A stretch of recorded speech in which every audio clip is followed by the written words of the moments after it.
Kian Anthony, Sharif O'Neal, en tennis, Sébastien Corda, Coco Gauff, et en natation, notre héros national, Léo Marchand.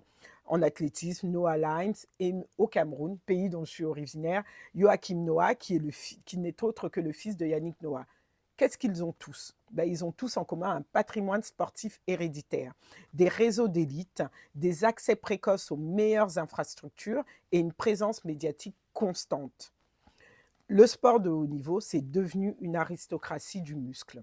Les statistiques sont claires.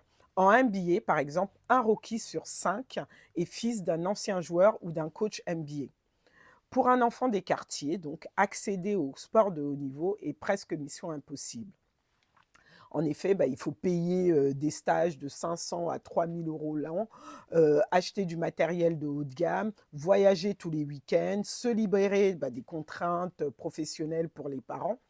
Et un rapport de FIFPro de 2022 et une étude sur l'accompagnement des jeunes sportifs en France du ministère des Sports de 2021 révèlent que le coût moyen pour supporter les jeunes sportifs par leurs parents est très élevé, entre 8 000 et 20 000 euros selon le sport.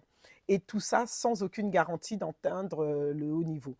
En France, bah, la Fédération française de football compte environ 1,8 million de licenciés, mais seuls 0,05% atteindront le niveau professionnel, soit un enfant sur 2000.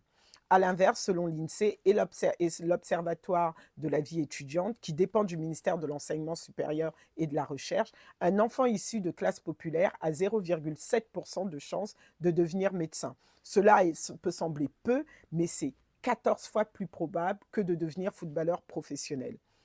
Et même quand on réussit, c'est une carrière en moyenne de 8 ans, une retraite souvent à 30 ans, et 90% des pros hors Ligue 1 gagnent moins de 2 000 euros par mois.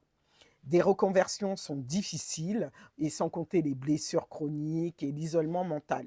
Le sport de haut niveau est un monde brutal, instable et souvent jetable pour ses aspirants.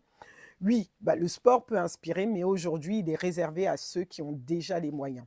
Alors, si vous êtes parent, éducateur ou jeune athlète, croyez en vos rêves, mais préparez une stratégie annexe à long terme. Ayez un plan B éducatif solide et rassurant pour vos enfants.